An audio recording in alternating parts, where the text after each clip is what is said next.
Monsieur le ministre, la parole est à Madame Constance Le Grip. Merci, Monsieur le Président. Mon groupe se joint à moi pour exprimer tout notre soutien aux gendarmes blessés à Notre-Dame-des-Landes. Ma question, à laquelle j'associe ma collègue Valérie Lacroute, porte sur une liberté du quotidien, celle de se déplacer. Je veux parler des déplacements en voiture. Ce ne sera pas à propos de la limitation de vitesse à 80 km/h, mesure rejetée par 76% de nos concitoyens. Ce ne sera pas non plus au sujet de la hausse du prix des carburants qui vient fragiliser le pouvoir d'achat des Français. Non, ma question portera sur le silence et l'attentisme surprenant de l'État au sujet de la circulation à Paris, particulièrement sur les voies urbaines, et donc de la circulation en Île-de-France. Je sais bien que nous sommes ici à l'Assemblée nationale et pas au Conseil de Paris, mais la question de la mobilité est régie par le Code des transports et le Code de l'environnement, raison pour laquelle je vous interroge. Tous les soirs, tous les matins, ce sont des dizaines de milliers de Franciliens et de Parisiens qui se retrouvent bloqués sur des axes archi-saturés. Alors que la France est quasi embolisée par une grève à répétition, la voiture reste pour des milliers de Franciliens le dernier moyen de déplacement possible.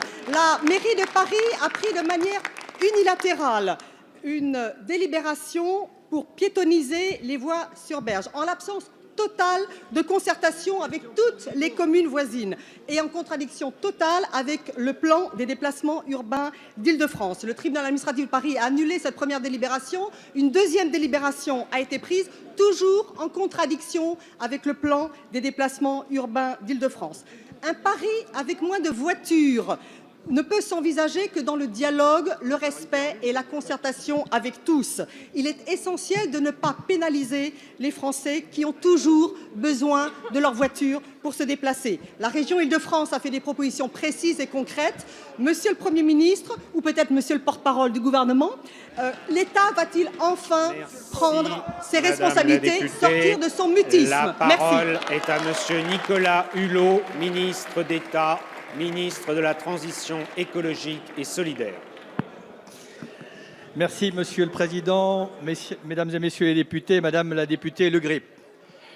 Je ne sous-estime pas les difficultés des automobilistes que vous évoquez. Je note quand même au passage que le trafic de transit sur les voies sur berge représente dans les heures de pointe entre 3 et 6%. Mais je ne sous-estime pas la difficulté. Mais vous placez cet enjeu sur un enjeu simplement de mobilité. Moi, je le place d'abord sur un enjeu de santé publique. Il y a en France 36 000 décès prématurés à cause de la pollution de l'air. Nous n'arriverons pas à régler ce sujet par de simples mesurettes. Il ne faut pas opposer les politiques des uns et des autres, mais il faut les additionner. Laisser la possibilité aux collectivités locales ou territoriales d'expérimenter un certain nombre de dispositifs et de les évaluer après. Je note quand même que pour la première fois en 2017, si l'on en croit un organisme indépendant, Airparif, la qualité de l'air à Paris et en Île-de-France, pour la première fois, s'est améliorée. Je ne dis pas, c'est la vérité et c'est un organisme indépendant. Mais la situation n'est pas satisfaisante. Chacun doit prendre sa part de responsabilité, les collectivités, les citoyens également qui doivent essayer de choisir les comportements qui sont le mieux adaptés. L'État le fera. Nous allons présenter mercredi prochain avec Elisabeth Borne un plan de lutte contre la pollution de l'air qui sera accompagné des 14 feuilles de route que 14 territoires viennent de nous délivrer pour avoir eux-mêmes leur propre contribution dans ce plan de santé publique. Je vous remercie. Merci, Monsieur le ministre.